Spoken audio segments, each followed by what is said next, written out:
Okay, let's go to the next section of IPA, which is also very important for this chapter.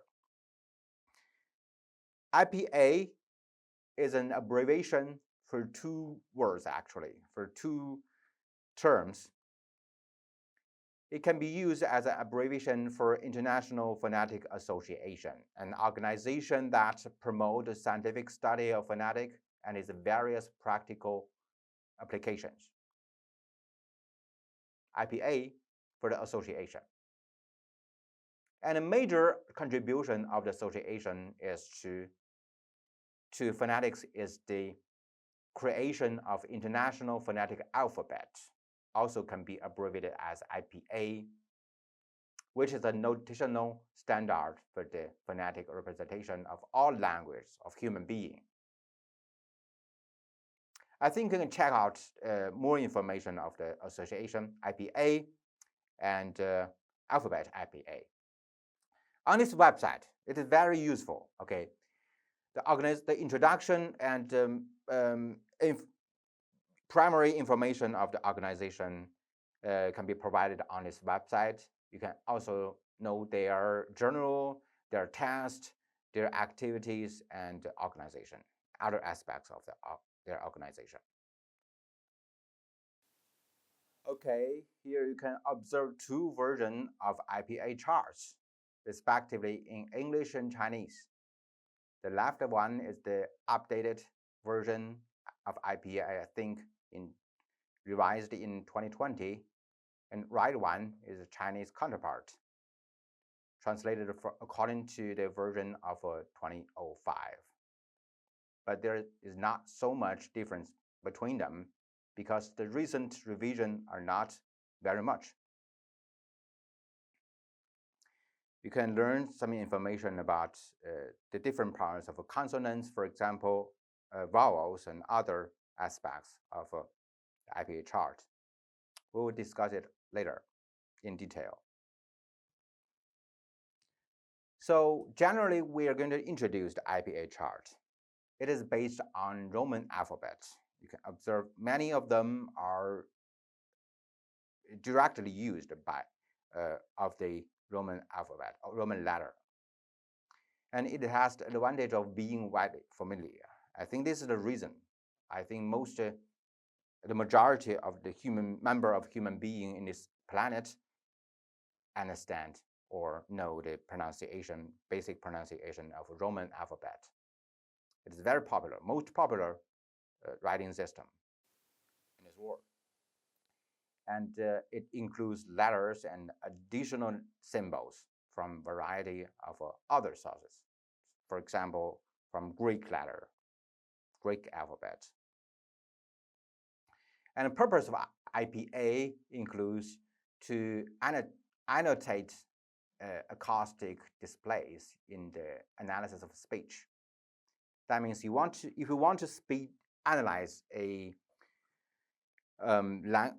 language units, you can use that. You can use IPA to represent and everything. And also, it can be used to record a language in linguistic fieldwork. If you notice, you find a new language for other people, and if you want to study it, the first step, I think, is to record the pronunciation of that language. Okay, like in this way, you can use IPA. And also to form a basis of a writing system for a language. If you want to create a writing system for a language, before that, the language has no writing. And if you want to help them to invent one, you can use IPA as a basis. And IPA is also can be used as a way to show pronunciation in a dictionary. I think everybody who learn English notice IPA using in a dictionary. Essentially, I think Hanyu Pinyin is also a variant of IPA, modification of IPA. But Hanyu Pinyin is the letters, the alphabet of Hanyu Pinyin is very simple and inaccurate because it is not directly represent the pronunciation in detail. Okay, you want to know each the way how to pronounce, how to make the pronunciation of each phones. You can check out this website. There's a chart on this website, and when you click each phone, it will show you how to pronounce it. We will have a chance to discuss some of the examples of the pronunciation of the IPA letter. Okay, as I mentioned, IPA can be used to record a language in linguistic field. In this way, you need to record every detail, as detailed as possible. Okay, in this way, you use IPA in a narrow way. You use the narrow transcription, because narrow transcription contains details of the realization of phonemes. For example, look at this line. If you want to represent the pronunciation of this phrase, check the length well, you can use this way. Okay, which is very complex, but detailed. If you express this phrase this way, every other IPA learner can understand it, and can pronounce it accurately. If you use IPA to be a basis of a writing system, it cannot be as detailed as this way, because common people are not supposed to learn everything in such a detailed way as a writing system. A writing system must be as simple as possible for the population to learn. So actually, you can use the broad way, the broad transcription. We often use the broad transcription, means use it in a phonetic way, regardless of the letter shape used to represent the phonemes. For example, if you want to represent the pronunciation of this word, hideout, you just put it this way, hideout. Very simple. But the accurate way that you pronounce it must be more complex, and you ignore them. Okay, here are the principles of the IPA. Includes there should be a separate sign for each distinct sound. One sound must be uniquely represented by one separate sign. One sign equals to one sound. And when any sound is found in several languages, this way, a new sign must be created or must be assigned. The same sign should be used in all other language. So it is international. It is interethnic. That means the set of IPA can be used to represent any language of human being. And third, the alphabet should consist as much as possible the ordinary letters of the Roman alphabet, because it is very popular, and as few new letters as possible being used. The purpose of this principle is to that more people can easily use IPA. And then, in assigning values to Roman letters, international usage should decide. The more popular way the letter represents, it can be used. The more possible it can be used in IPA. And lastly, the new letters should be suggestive of sounds they represent by their resemblance to the old ones. That means the letters with the similar appearance usually suggest a similar pronunciation. And it must also consider the phoneme principle. The notion of a distinctive sound is what became widely known in the 20th century as the phoneme.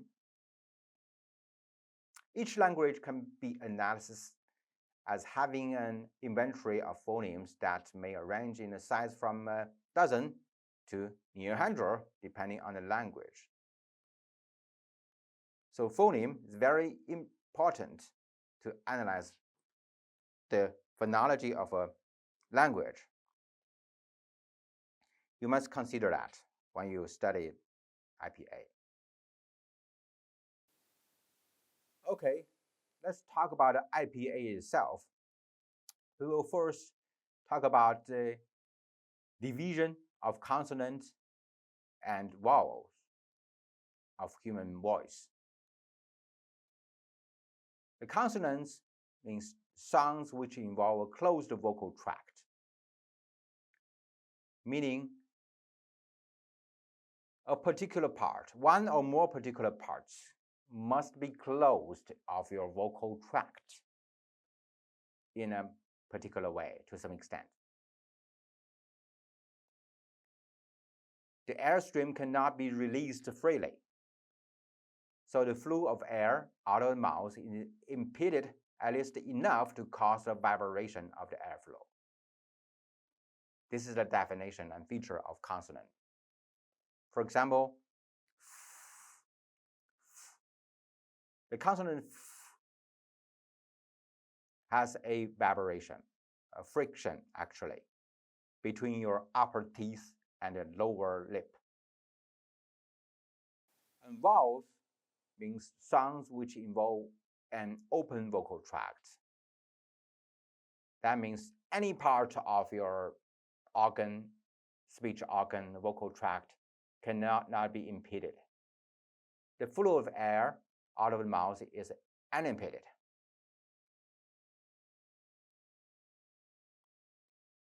Again, we're going to talk about the consonants chart. As I mentioned, you may notice the chart illustrates the different places of articulation,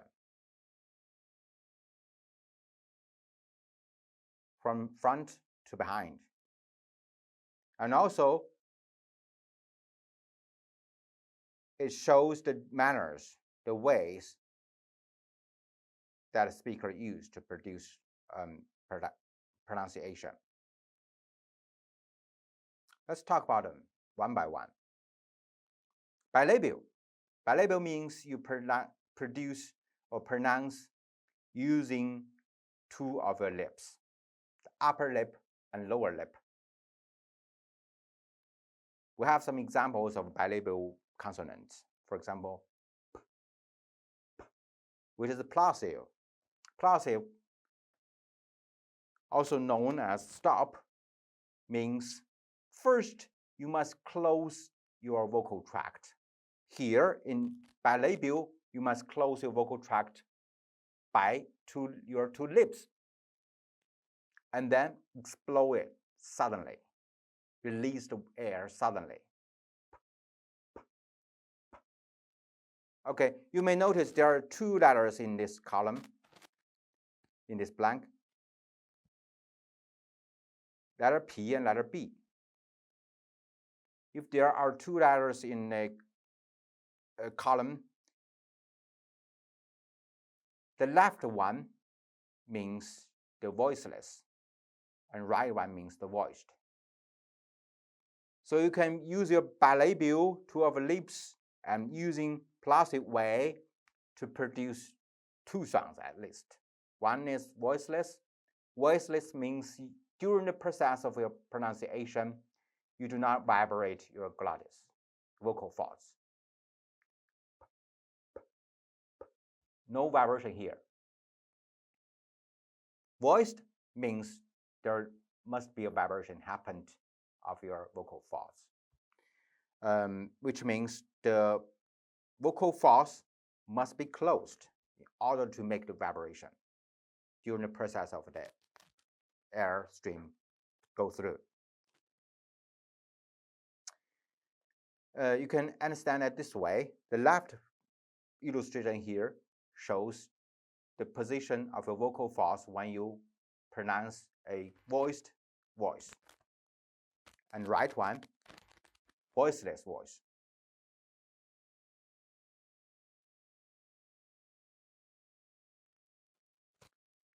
Okay, go back to this example. Is the voiceless bilabial plosive. B, b, b is the voiced bilabial plosive. Similarly, you can also pronounce alveolar t, d, t, d, and velar k, g, k, g. We have other examples. If there are letters in each position, that means there must be at least some language has such a consonant.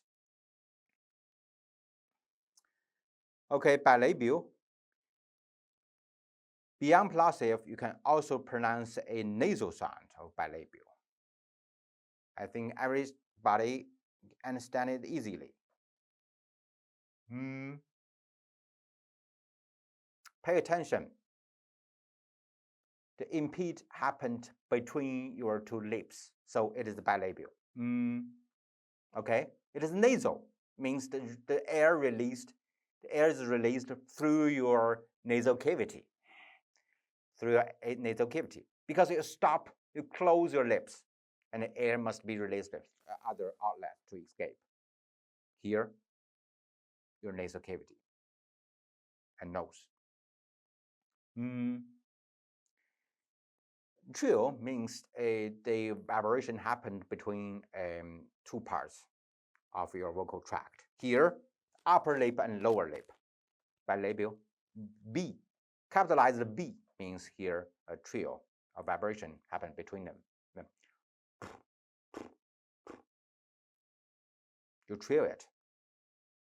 Okay, fricative means the channel between the two parts of your vocal tract is very narrow in order to make a vibration when the air goes through them.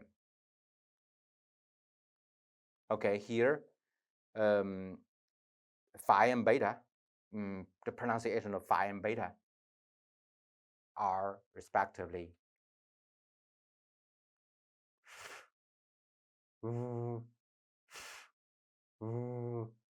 phi here,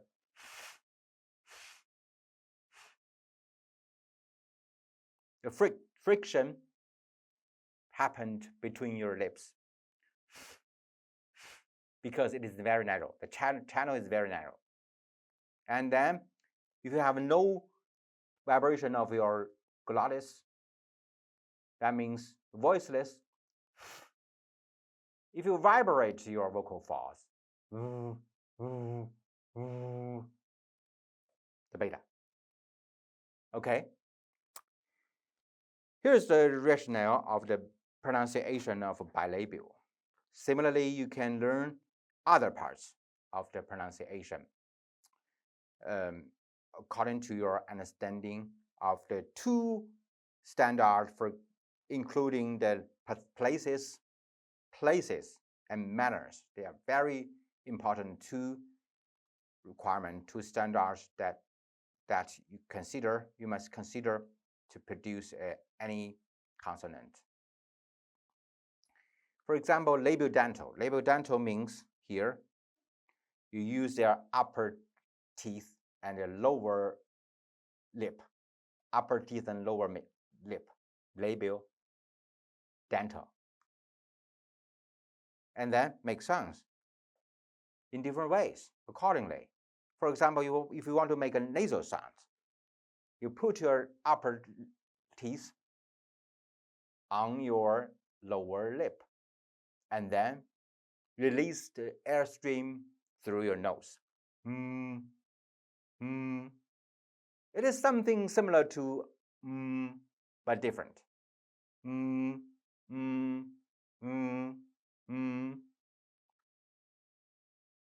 Okay? And tap or flap, they are very quick touch. Very quick touch happened between the two parts. Here in this context, between their upper teeth and lower lip. Very quick here. I'm talking about this voice.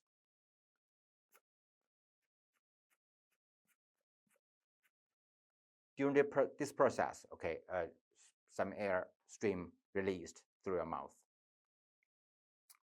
Okay, so if you understand phi and beta here, I think it's much easier for you to understand and okay, the only difference between phi and beta and wu is the position of the pronunciation, the place. Okay, so the place when you produce a bilabial sound consonant, you must use your both of your lips. And if you are producing a labiodental, you must use the upper teeth and lower lip. Okay, and the manner, the methods you're producing them are the same. Okay, for fricative, in fricative, you release sounds and you release the air, and the airstream flow through the channel that you leave between your upper teeth and lower lip.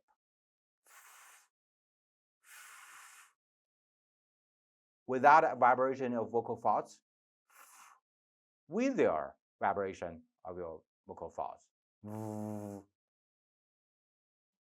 The latter obviously is a voiced consonant.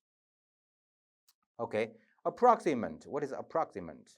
Approximant is very close to vowel. Very close to vowel means the channel you leave between the two parts are not very small. It's big enough.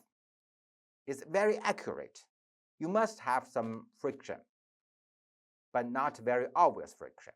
It's similar to vowel, and also it belongs to consonants. Okay, so V here, the letter V here, should be pronounced as oo, oo, oo. You open a little bit, comparing with the V here. V, V. You can notice the friction, V, V, very obvious friction, V, right? Here, for this approximant, you must produce like a ooh, ooh, ooh. Sounds like ooh, wow, wow, ooh, but more friction than ooh, ooh, ooh, ooh, but less friction than ooh. Okay, approximate way to produce the labiodental. Dental means the pronunciation between your teeth, between your upper and lower teeth. Okay, so we have a pair of consonants in English, which is s and z, voiceless, z, voiced.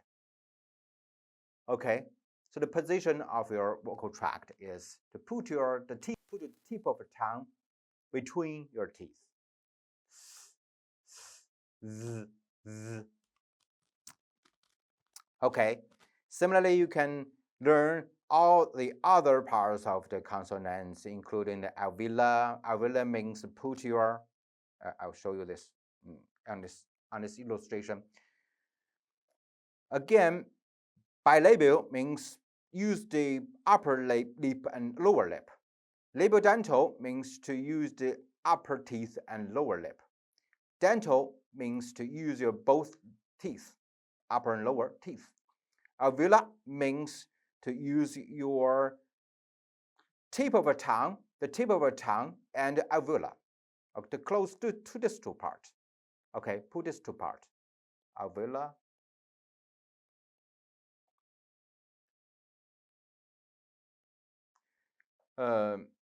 and tip of a tongue.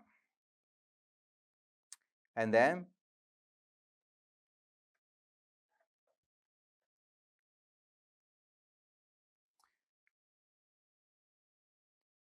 Postal villa.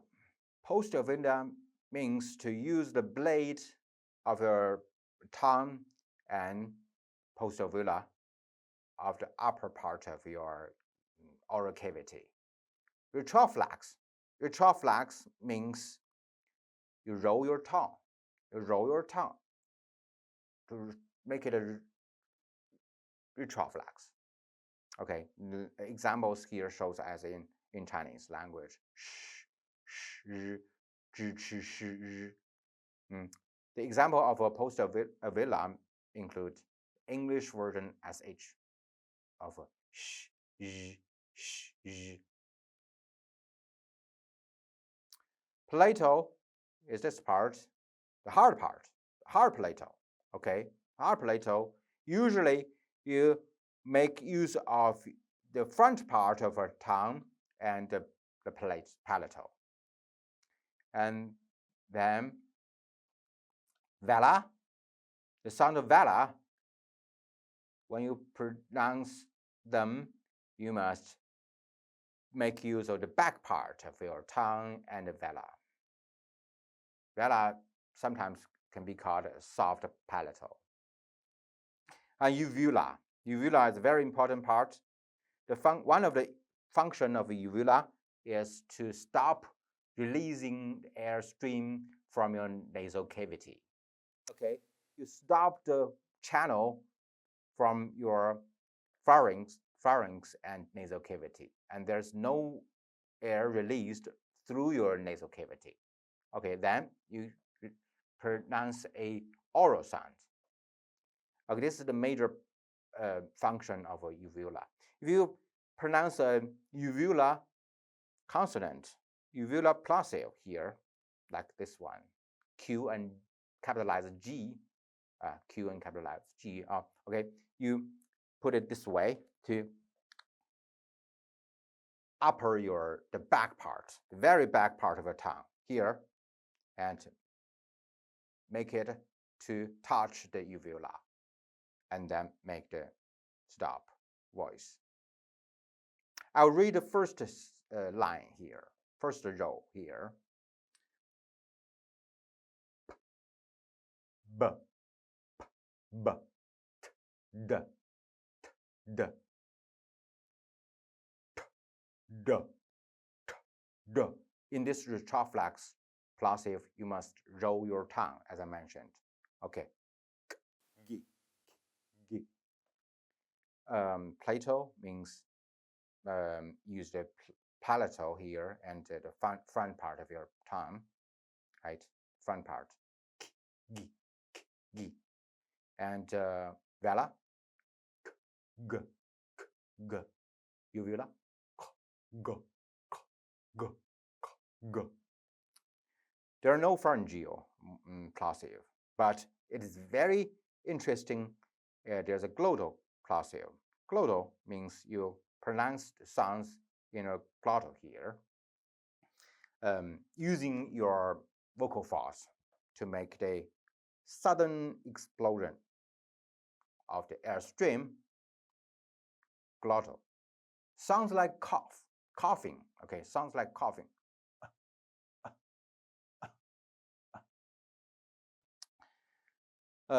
Yeah, plosive is very important, as I mentioned. So here you can notice on this illustration, we mentioned all of them, I think, pharyngeal and glottal. Let's again talk about the manner of articulation briefly. Okay, plosive, I mentioned that I have already introduced the way that to pronounce a plosive consonant, make close of a particular part of your vocal tract and release the airstream suddenly, make an explosion. And nasal means this airstream is released through your nose. Trill, vibration of a particular part of your vocal tract. Tap or flap, sudden touch, one sudden touch. Fricative, friction happened between the airstream and the narrow channel. Literal fricative. Literal means to let the air stream released in both sides, not in the middle, in both sides. This way, you must put your tongue to close your mouth. Put your tongue to close your mouth in a particular position, and that air released from both sides. And proximant, as I mentioned, is very much close to vowel because the channel is not very narrow. It's open enough, but still have some friction. Lateral approximant, similarly, the air released from both sides, but not completely closed off in the middle. Okay, there are three matters you need to consider to decide the manners of articulation for consonants, including the degree of stricture, narrowing of the vocal tract involved. Let me ask you, which is the most narrow channel of consonants? I think it's plosive or stop, because when you produce this plosive, your vocal tract must be completely closed. Okay, it is very narrow to the extreme. And while approximant must be the least narrow channel, because it is very close to vowel. The channel must be not very narrow. And whether the uvula is raised or lowered determines whether it is nasal or oral sound. Still remember? Uvula here determine whether you produce a oral sound or nasal sound. And also whether the consonant is voiced or voiceless means the property of sounds being produced with or without the larynx vibration, vocal folds.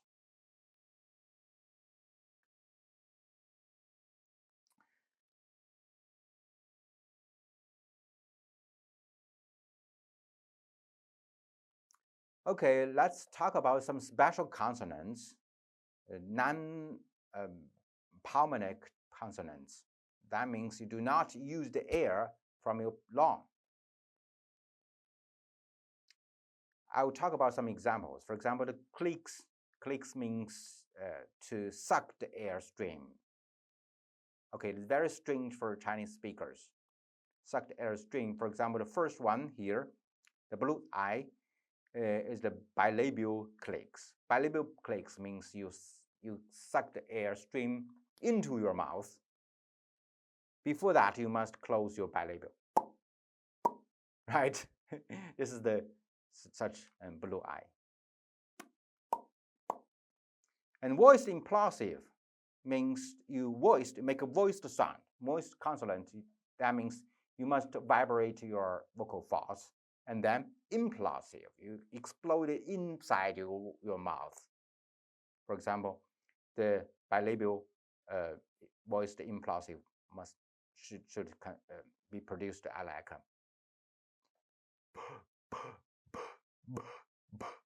okay, must be a vibration here, and then you make an implosive implosion in your mouth. During the process, you must close and open your bilabial. Okay, ejectives. Ejective means to make the plosive of your vocal folds. During the process of your producing another plosive, that means the two gesture must be happened at the same time, simultaneously. For example, P plus this one should be pronounced like P, P, P, P. It's very similar to the aspirated plosive in Chinese.